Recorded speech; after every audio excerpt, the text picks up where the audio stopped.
Hi, welcome back to this space. It's good to have you back. Happy New Year. I hope you enjoyed your holidays. Even if you were not a believer or a Christian or anything, hopefully you had a great Christmas. This is the part two of the God video.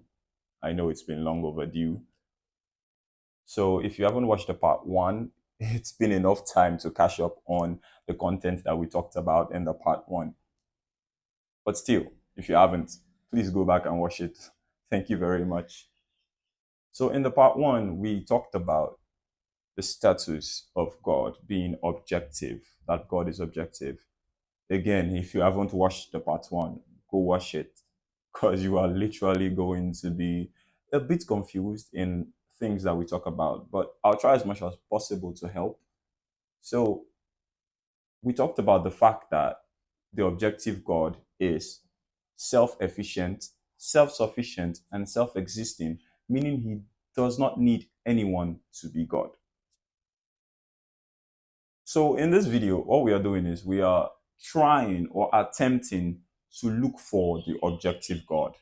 We want to find God and we want to say, this is the true God.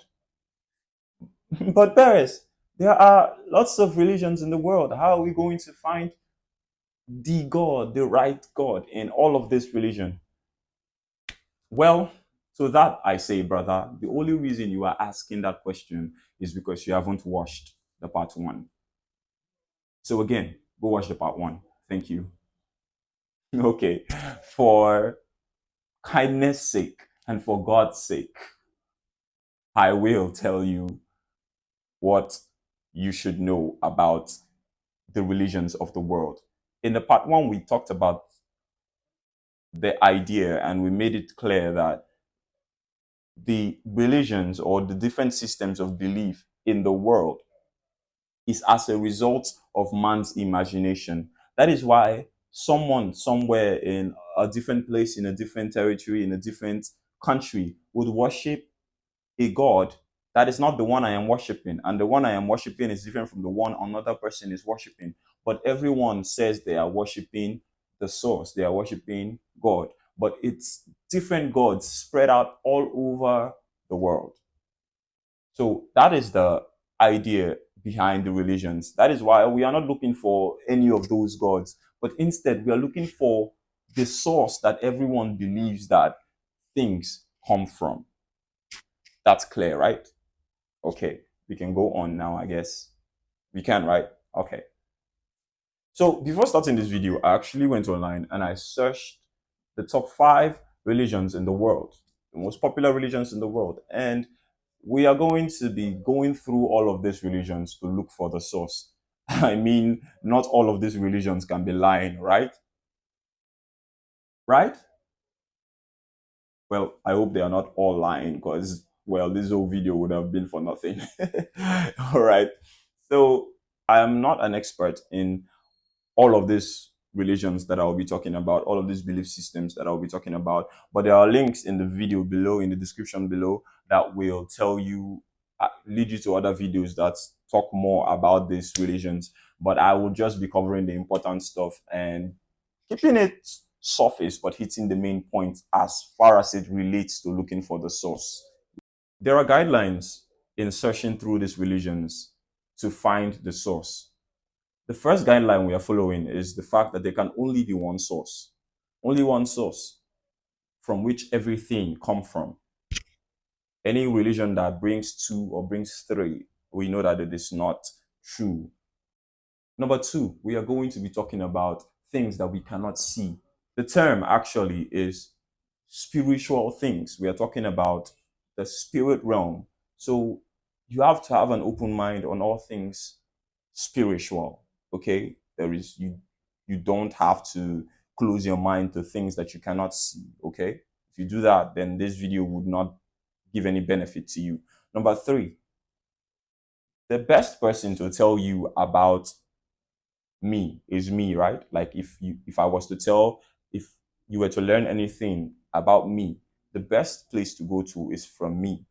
So we have to state, make it known that for these religions to actually have a valid case for the fact that they know the source must either have told them or had told someone as a messenger to tell them. So those are the three. Number one is the fact that there can only be one source. Number two, we're talking about spiritual stuff. So I have an open mind on all things spiritual. Number three, the source must have made himself known one way or the other. Good. Now let's get into the video. Oh yeah, before we go, please subscribe and like, please. A lot of people are watching, but they are not subscribed. So please help spread the word and have this video hopefully reach 1,000 views. It's not impossible. Let's get it going. You can share. Thank you. So Buddhism. What is Buddhism? Buddhism is, as people in Buddhism or experts in Buddhism would say, they would say it is not a religion. They would say it's not a religion. Then again, what religion actually agrees that their religion is a religion, right? Buddhism is about Four Noble Truths. And how did these Four Noble Truths come about and what are they about? Well, Buddhism was started, or the movement was started by a man thousands of years ago called Siddhartha Gautama. So Siddhartha Gautama is someone that was concerned about suffering. Again, I'm summarizing. So if you want more content, you can check below on the descriptions to the main ideas about these religions. But Siddhartha literally or basically was all about human suffering. He was like, why have everything that you desire in this world and you would still fall sick, you would still die? So what was the point of getting everything if all of these things would eventually happen to you? So Siddhartha, in meditation, he was on a fast, and in meditating, he came up with Four Noble Truths that could help you alleviate this suffering. Or it's, as they say, they do say it's called unsatisfaction. Like, it's key to the fact that being unsatisfied is what leads to suffering. So in his meditation, he came up with Four Noble Truths that would help you get out of the physical realm of suffering and of being unsatisfied. And also, there are 8 paths that you can follow to get to arrive at the point where you are free from this earthly suffering and the earthly concerns that would end up putting you in trouble, both mentally and physically. So, Buddhism is all about Siddhartha Gautama, who actually is the Buddha. Siddhartha Gautama eventually was called the Buddha. He's known as the Buddha today, and he's the one that came up with all of this, and that is what Buddhism is about. Let's summarize and look for times to see if we can actually find the source in this. Well, first of all, we have to actually see that it did not hint at anything or creation. It's it in fact it simply shows that Buddhism literally does not have anything that is tied to a god. Like, they don't, the Buddha was obviously a creation because he was a man as well. So he's not a god or a creator of anything. The only thing he created was the four noble truths and the 8 parts, 8 noble parts. So all of those things wrapped up, we understand that okay, we can't find the source in Buddhism, no. But then there is something that Buddhism contributes. It does not show us the source, but it shows that there is something beyond our existence. Hinduism is the oldest religion in the world by records. It is the oldest. Yeah, it is not your own. It is Hinduism. That is the oldest religion in the world or belief system in the world. It is actually it's an ethno-religious belief in the sense that it's a part of people's life and culture. That is, it is synonymous to India. It's mostly there in India, so it's with the people. That is what ethno-religion means. It is with the people. So what is it about? Well, the Hindus or the Hindu religion believes in one source that everything comes from. You know what this means? It means we found the source and we can end the video. Yeah, I think we've done it. Wow, I thought it would take time, but wow, I guess we finished the video. So thanks for watching. Stay safe. But wait, I found something. So I was going to go by the fact that we're looking for one source, and that one source is, if we find it, then our video ends, right? It ends, which it should have ended. But the thing is, I saw something. In researching, I wanted to see if actually that is all there was to Hinduism, like just one source. And then I read this online. If you can read my screen, can you read my screen? Okay, I'll put it up later so you see it while I'm talking. Well, it says in Hinduism there are 33 core gods. Okay, just that statement. I don't need to read further. I'll put up the stuff and you see it later. But there are 33 core gods, and this is crazy because that literally makes it look subjective already, even if it is confined to one, because there can be only one source. And fine, the truth about Hinduism is that they say that every other thing comes from the source. Even these gods come from the source. So we could say, yeah, it is one source, but it's not. I will say, how, let me explain further. Okay. The source in Hinduism is called Brahman.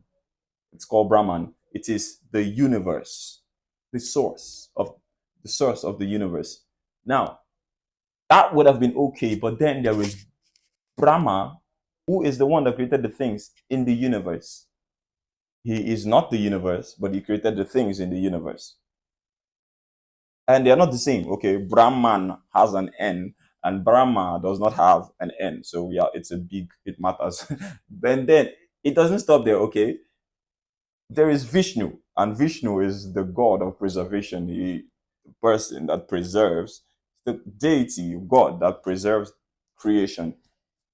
And there is one more important figure, and this is not part of the 30, like this is not all of the 33. These are three of the important deities apart from the source. Like there are three important people apart from the source. So the source is not all doing, it is not all by itself. It has these other components functioning alongside of it. And the last person is Shiva.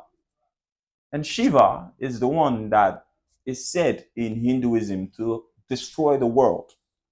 Yeah, I'm serious. He destroys the world. At the end of every cycle of existence, Shiva destroys the world. He destroys it and prepares it for a new rebirth. And do you know how he destroys the world?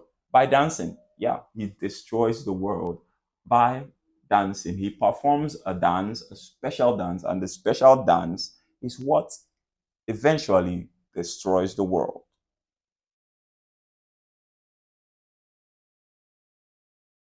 I wonder what kind of a dance is that. Well, anyway, this literally makes it hard for Hinduism to be the place where we find the source. Okay, we cannot find the source there. Yeah, we could find a bunch of gods inside, but then it turns into a subjective thing. In conclusion, Hinduism does not give us the source. We cannot find the source there because it is crowded by these other ideas or deities around it. So it does not help us at all. And sorry, Hinduism, we have to move. The Muslim religion is a religion that believes in one source. And the thing is, they do not just believe in one source, they believe in one God. Oh my God. Oh my God. Oh my God. Yeah, we found it. One. One. And you know the other thing? Someone got the revelation. Muhammad got the revelation. He got the revelation from the source, as it is said. That the source, they call the source Allah. So the source told him about himself and he had the revelation and all that. So not only is it one God and one source, it also has a messenger that the source appeared to. So This is it. This is it. What? Oh, the Muslim religion is related to other religions. Really? Oh, it's linked to Judaism and Christianity. Really? How? Abrahamic religions. Oh, so I should. So the video is not over yet. So I just got an information that the Muslim religion is not a religion all on its own, and the God that is worshipped in the Muslim religion as the source is actually taken from other religions, two religions actually, two belief systems, and it's Judaism and Christianity. So I guess we have to address the dinosaur in the room. So we are going back to a term that is called the Abrahamic religions. What is the Abrahamic religion? The Abrahamic religions are religions that are tied to the Abrahamic belief that are gotten from Abraham. Abraham is the father of all nations, as they said in the Christian book. Father Abraham had many sons. So, well, Abraham believed in a God, and that God is what Judaism, also one of the Abrahamic religion, Christianity, also one of the Abrahamic religions, and the Muslims say they believe in that God. The thing is, Judaism was there before Christianity. Years after Christianity was up and running and still active somewhere else in the world, that is when the Muslim religion started. And Muhammad, the messenger, said he had an encounter with the source. I think we can judge better if we talk about the two. So that is why I am going back to talk about the Jewish religion, and that is Judaism and Christianity. So for the Jewish religion, it actually started with a man called Moses. Yeah, Moses was the forerunner of the Jewish religion. So Moses was said in the Jewish book, the Tanakh, specifically the Torah, that he had an encounter with the source. And the source was in flames. I'm sorry, it's the event that is called the burning bush. The source was said to appear in flames, in the form of fire that was burning a bush. But the thing is, the bush wasn't burnt. Like there was fire on the grasses and all the leaves, but nothing was being burnt at all. So he was speaking to Moses, and Moses was asking the source literally what he would say the source was. And the source said, that is God, said he should tell people, the people of Moses, that he is the I am that I am. The thing about Judaism is that it is also an ethno religion, like Hinduism. It is synonymous to a group of people. It started from there, and that is the Israelites. Yes, Israel. The thing is, Israel was not even a nation then. They were just people in captivity in Egypt, according to the historical records. There were people in captivity in Egypt. The thing is, Moses had an encounter, and he was going to be the one that would be sent to help them be free from from their captors. So that sense, the source now introducing himself to Moses as the I am that I am. And Moses literally did not understand. He could not get it. So he said, how would I tell people that you sent me? So the source had to narrow it down to the fact that he should tell them that he is the God of their fathers. Abraham, you get it? The Abrahamic religion, yeah. He's the God of their father, Abraham, Isaac, and Jacob. You see, that is how Judaism started. The fact that the source appeared to Moses in that burning bush and talked to him and sent him to the people. And eventually, later, laws and other stuff were brought up to further boost how the belief would be and how the system would be. The thing about the Jewish belief kind of makes it look like this God is the God of only Abraham, Isaac, and Jacob, and whoever came in that line. But if it is that, then this God that even the Muslims say is the source to them, it's not their God because they too are not like from Israel, right? You see the tag, but you would be confused. And the reason why you would be is because of the fact that the idea about him being the God of Abraham, Isaac, and Jacob, and like that. But don't forget the fact that he introduced himself as the I am that I am before. That theologically, it has been and it can be said to be that the God in the burning bush saying I am that I am was trying to tell Moses that I am whatever people have been calling me over the years. So for example, in Hinduism, he is called Brahman. So if the Hindus didn't have a full scope of the source, they must have called him Brahman. I am that I am. I am that I am. So in Muslim religion, they call them Allah. So then they called the source that. So Hinduism calls the source Brahman, Muslim calls the source Allah, and now the Jewish people have other names for it as well. The Jewish people call him Elohim, they call him Jehovah, they call him Yahweh, and all of those things. The I am that I am. So he was saying before that I am the source, but I have been called different names. And the thing is, there were other gods around as well. But all these things, like we said, that are subjective, were an idea that were birthed from people's mind in trying to identify the true source. So even Egypt had the main source, which was Ra for them. They believed in Ra, the sun god that created things, right? So this Jewish religion, it looks like it's looking more like the God that the Muslims claim to be the source could actually be the source, right? But then the thing is, as we're limiting it down and we are seeing this scope in the Jewish view, we are seeing that, okay, we are getting it.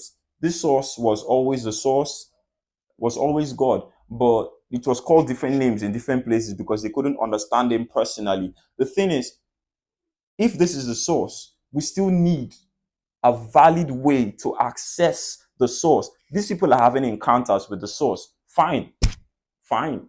But we have to know it and identify that, yes, this is the source. And so far, if your mind is already like the God of this Muslim and Jewish people is looking like the source, you're not far from the truth. That is if you think like that, then it's not far from the truth. But now we have to address Christianity. How does Christianity come into the picture? If all these three Abrahamic beliefs are centered on one source and one God, this is where the Christian belief comes in. Christianity is centered on a person, and the person is Jesus Christ of Nazareth. Jesus Christ of Nazareth was born somewhere around 2000 years ago. And the thing about the person of Jesus was he was said or is said to be in the Christian book, the Bible, the physical manifestation of the source. Yeah, that is what that you heard me right. The source became flesh. That is what Christianity is about. So it is not about men having just an encounter with the source. It is that the source came down.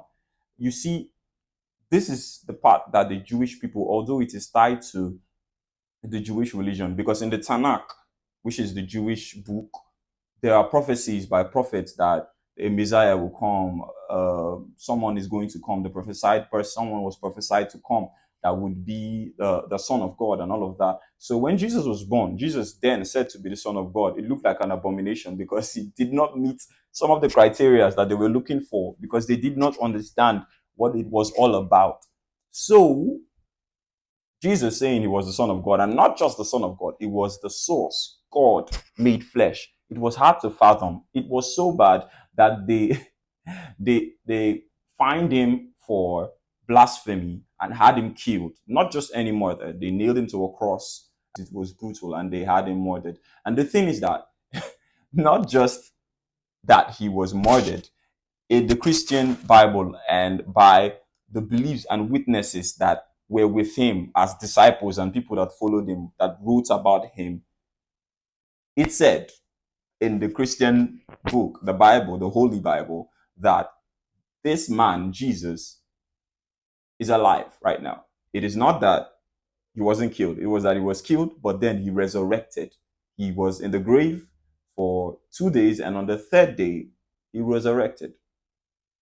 So, people didn't find that, people over the years haven't found a way to reconcile with that, because this man is not is claimed to be the son of God. It's not just that, it is that he he died and he resurrected. The man died and resurrected by himself. So it is crazy. Okay, this man resurrected, but why was he born in the first place? He was born to save man from their sin, from their sin. So our sin was clearly a big deal, which it is, because men, we can really be wicked. So this man came to give us a way back to righteousness and back to the source. That is it. And now this man in the Christian book, the Bible, has sent his people, his disciples, to go out and tell people about him. That gave me a thought. And the thought is this: it is that the source came down to meet man.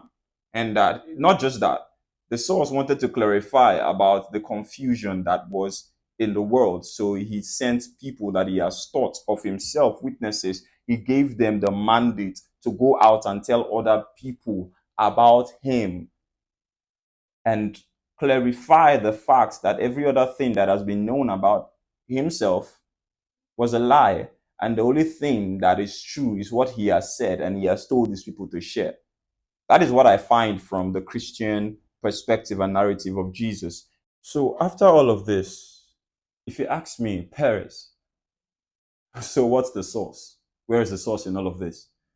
I would say we didn't find the source. I couldn't find the source. Even though we have seen people have encounters with the source, we haven't found him for ourselves. I believe we cannot find the source. We can't find the source. No, because it is hard for us to comprehend things that we cannot see. But it is not impossible for the source to find us. And that is why I believe in Christianity. And that is why I am a Christian.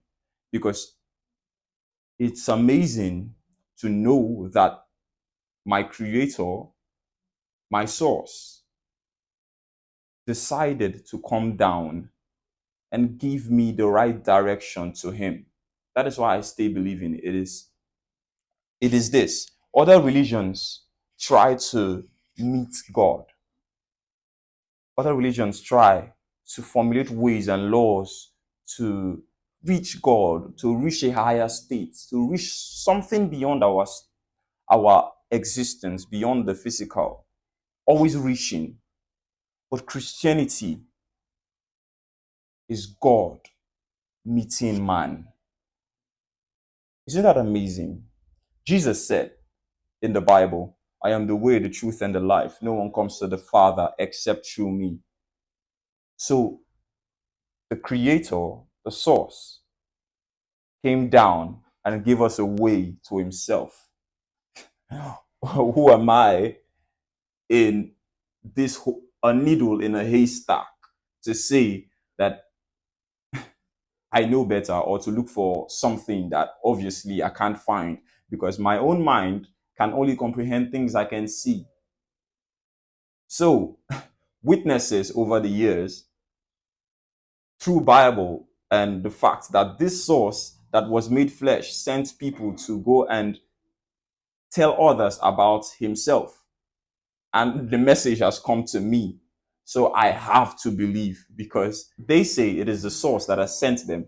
And evidences over the years have shown that this person actually existed. So I believe that although I can't find the source has found me, and there is nothing else that is important to me than that. I thank God that He found me and has given me a way to Him. And I pray that you also believe in Jesus as the way to the source, so your endless search can end, brother. Come on. We don't have all our lives. You can't go around dwelling in unbelief. All right, that will be the end of the video. Thank you for watching. Please, if you haven't watched the part one again, please go watch it. And please subscribe and like the video. Thank you very much for watching. A happy new year again. Looking forward to more content. God bless you.